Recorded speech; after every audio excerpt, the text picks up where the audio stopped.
Bienvenue à la conférence réseau sur le thème Femmes, engagement, militantisme et stratégie politique. Ça se passe à Bénin Royal Hôtel de Cotonou.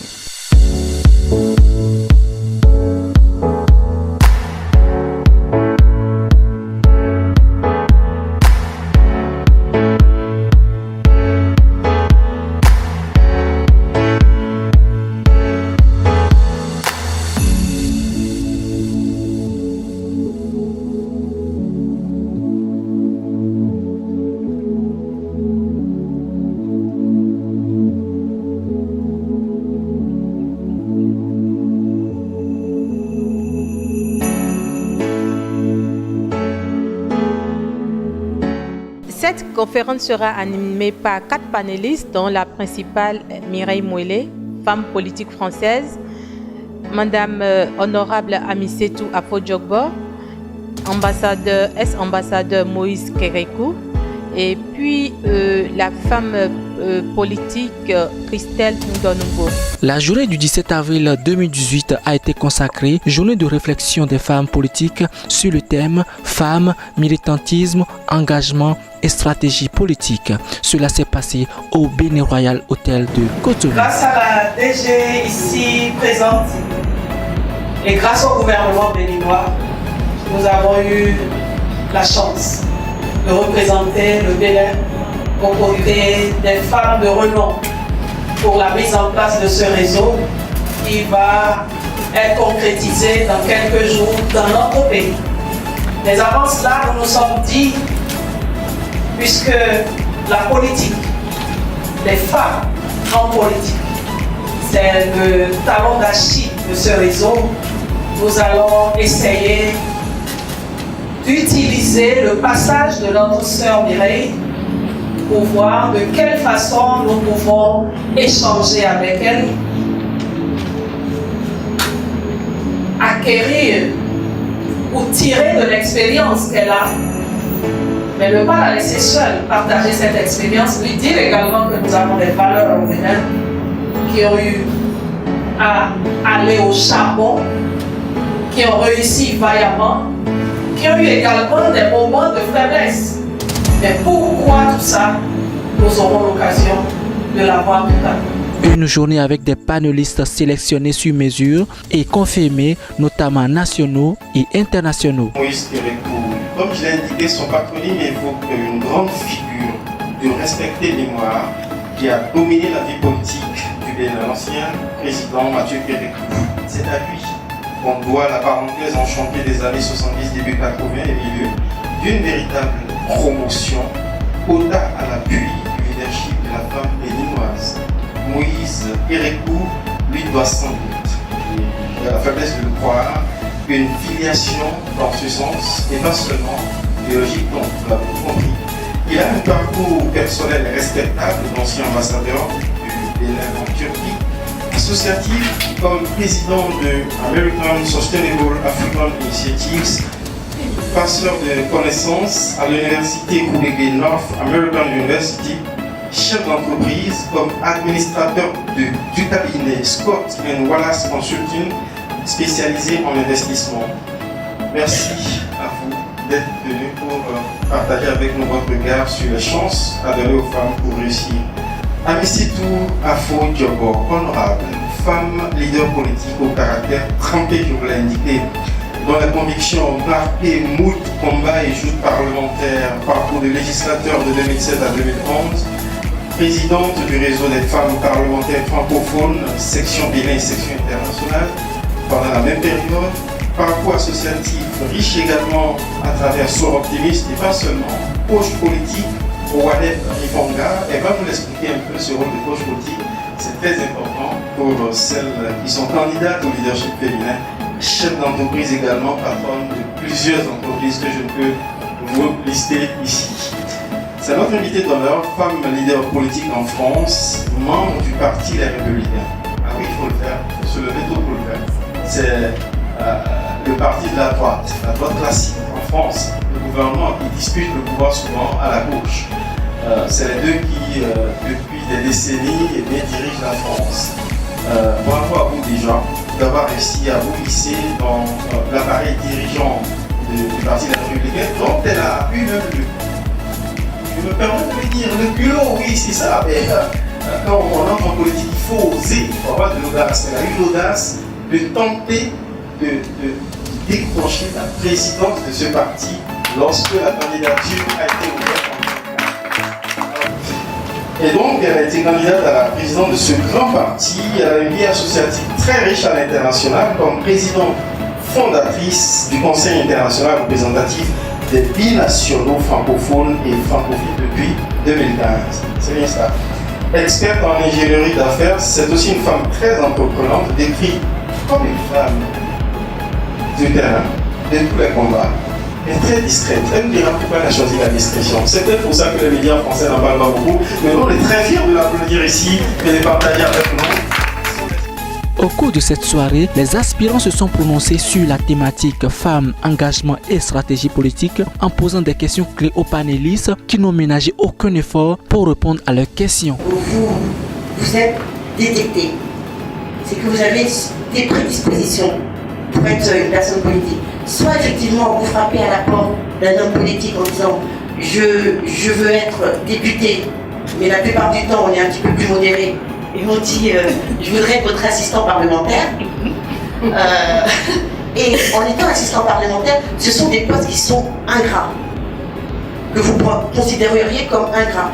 Mais à vous de valoriser ça. Militantisme veut dire se rallier à une cause. Engagement, je résumerai par le mot faire. Les stratégies politiques, je dirais que c'est un plan et on suit la méthode, on suit son plan de manière méthodique. L'engagement, pour moi, c'est j'ai décidé de faire. Qu'est-ce qu'est la politique au départ? La définition de politique, c'est une société qui est organisée dans la cité. Il y a donc les gens font parfois un blocage parce que quand on dit politique, ils pensent systématiquement l'homme politique. Mais par la définition que je viens de vous donner, vous vous rendez compte que vous êtes vous-même des personnes politiques. Sauf qu'il vous manque peut-être l'organisation et la méthodologie. J'ai décidé un beau jour, parce que j'étais une politique passive, mes enfants m'ont dit, maman arrête, passe de l'autre côté de l'écran. Non, sans blague. Et sois active. C'est les enfants. Wow, bravo à vos enfants. Non, c'est non mais bravo, parce que on ne présageait pas l'ascension que j'ai eue. Moi-même, je n'ai pas vu ainsi parce que je le vis de l'intérieur, en intériorité, et que je vis ce que je fais, je vis de manière passionnée. Et comme l'a dit l'honorable, c'est une addiction. Donc une fois qu'on est piqué, on n'en sort plus. J'avais une ouverture d'esprit où j'étais avec tout le monde. Quand je n'étais pas en politique, tout le monde pour moi était un frère, était une sœur. Et j'avais une certaine ouverture d'esprit. D'ailleurs, de toute façon, je l'ai jusqu'à aujourd'hui. Et je pouvais m'entendre avec vous. Je suis très communicationnelle en fait. Se retrouver sur une liste, faire le combat et se retrouver au Parlement est d'abord et avant tout une question de volonté. Une question de confiance en soi. Une question d'engagement. Une question de clarification de ce que l'on veut devenir, de ce dans quoi l'on s'engage. Il faut dire que moi, personnellement, j'ai eu la chance d'avoir été élevée dans une famille politique. Et donc, depuis mon bas âge, j'ai vu la politique du Dahomey se faire sous mes yeux. Sous mes yeux. J'ai vu la politique se faire avec ce qui a permis d'appeler le Dahomey en temps terrible de l'Afrique, à savoir les coups d'État, les remises en cause des coups d'État, au point où mon père adoptif a été aux affaires, Alphonse Allais. Il a été président de ce pays. Et donc c'est depuis le bas âge que le virus de la politique était en moi. Il faut dire que les parcours sont différents. Chacun a sa stratégie. Je dois déjà reconnaître quelque chose. C'est que, Madame l'a mentionné tout à l'heure, la politique, c'est l'organisation et la bonne gestion de la cité. Alors, comment est-ce qu'on peut mettre à l'écart 52% à 53% la plus importante partie de la société et dire qu'on est en train d'organiser ou de gérer la société? Mettre 52 à 53% à l'écart, c'est de se priver de plus de la moitié de ses forces actives. Et vous voyez, les modèles actuels en marche, les modèles actuels prospères, sont des modèles où le genre féminin est pris en compte dans le système de production, notamment les modèles occidentaux. Au début, mais aujourd'hui de plus en plus les modèles de l'Europe du Nord, notamment la Norvège, l'Estonie, le Danemark, la Suisse, etc. Ça, c'est le premier point. Le deuxième point, c'est que chacun y va de la manière dont il conçoit la chose. C'est beaucoup plus difficile dans notre cas, dans le contexte béninois. Pourquoi? Parce que les partis politiques ne jouent pas leur rôle. Les partis politiques devraient normalement recruter, former, positionner. Malheureusement, ce n'est pas le cas ici. Le problème de recrutement est un cas. On peut recruter, mais il faut aussi former. Et lorsqu'on a fini de former, il faut positionner. Donc, à chaque étape, nous pouvons identifier les problèmes auxquels sont confrontées les femmes. Il est rare, extrêmement rare dans notre société, voir des femmes qui sont prêtes à se battre, comme Madame la députée, comme Madame le maire, et qui disent, moi je veux être ici, moi je veux être député, moi je veux aller au conseil municipal, moi je veux me battre pour les élections législatives. C'est rare. Ici, quelques femmes et hommes aspirants et avertis des écoles politiques se prononcent sur le dit thème. Je suis plus qu'émue. Émue parce que j'ai vu des femmes s'extérioriser. J'ai vu des femmes partager l'expérience des aînés. Je suis heureuse parce que désormais, nous aurons du contenu pour le travail concret que nous voulons faire dans le cadre du réseau des femmes africaines, dans le cadre de la transformation de notre continent. C'est très important et je voudrais saluer la qualité de ce que nous avons fait ici aujourd'hui et dire que nous prenons rendez-vous pour les jours à venir.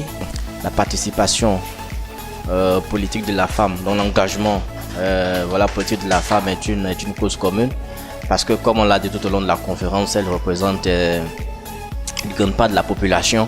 Et on se demande d'ailleurs comment une démocratie peut vouloir atteindre un but aussi important que celui de l'équité homme-femme, pendant qu'elle exclut une grande partie de sa majorité, qui est la femme. Donc avoir été là ce soir, ça a été une bonne chose, avec le panel qu'on a eu, un panel très relevé avec les expériences qu'elles ont partagées avec nous. En tout cas pour nous hommes, avoir été là aussi, ça a été bien pour soutenir nos congénères, les jeunes qui sont là aujourd'hui et qui veulent s'engager. Voilà. Cette séance d'échange avec Madame Mwele Mireille, Madame Anisetou Afodiobo, ainsi que Monsieur Moïse Kirikou, est d'une très grande importance. C'est une séance d'échange, du donner, du recevoir, partage d'expériences et des enseignements qu'on a reçus sur l'engagement féminin en politique, parce que l'on se demande souvent est-ce qu'en tant que femme il faudrait aller en politique ou pas. Il est vrai qu'il y a une ère qui souffle de plus en plus où on voit beaucoup de femmes vouloir se hisser en politique et au niveau des instances décisionnelles. Alors, c'est une séance d'échange qui tombe à point nommé. Pour une jeune femme leader qui ont des aspirations politiques. Ça me permet d'avoir les prérequis nécessaires. Parce que la formation, la séance d'échange a porté sur les stratégies d'action politique, l'engagement féminin en politique, que faire, comment faire. Et là, la plus-value que j'ai eue au travers de cette séance d'échange, c'est qu'il ne faudrait jamais baisser les bras. J'ai vu que c'est des gens qui savaient de quoi ils parlaient. Ils avaient beaucoup d'expériences. Et j'ai noté pas mal de choses qui pourront m'aider pour plus tard. Écoutez, j'ai été humblement conquise et ravie de cette conférence parce que j'ai vu la motivation et les étincelles dans les yeux de chacun des participants. Donc je ne dis pas uniquement des femmes. Je leur souhaite plein courage. Je leur souhaite un bel avenir politique, en stratégie surtout. Et je leur dis qu'ils ont tous les atouts parce que nous leur avons déjà déblayé le chemin. Maintenant, il faut qu'ils suivent nos conseils et qu'ils ne soient pas trop actifs, donc qu'ils soient assez prudents et ils réussiront avec persévérance et résilience. C'est le désir de cette génération montante de jeunes dames, de jeunes filles qui ont envie pas forcément de renverser la vapeur. J'ai entendu dans les interventions, elles ont juste envie de prendre leur place, qu'on reconnaisse leur mérite. Il y a eu, vous avez suivi, qui hurlait presque qu'on reconnaisse juste qu'elle porte comme talent, comme compétence et ne pas forcément regarder l'enveloppe charnelle, la femme.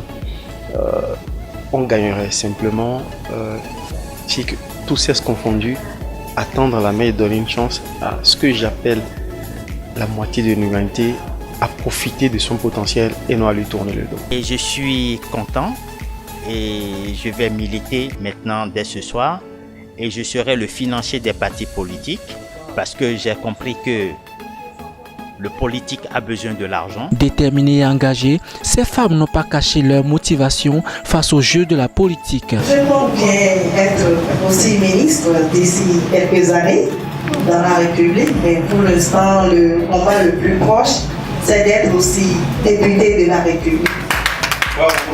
Vivement, nous souhaitons une prochaine classe avec des femmes en politique sur des thèmes inspirants et aspirants.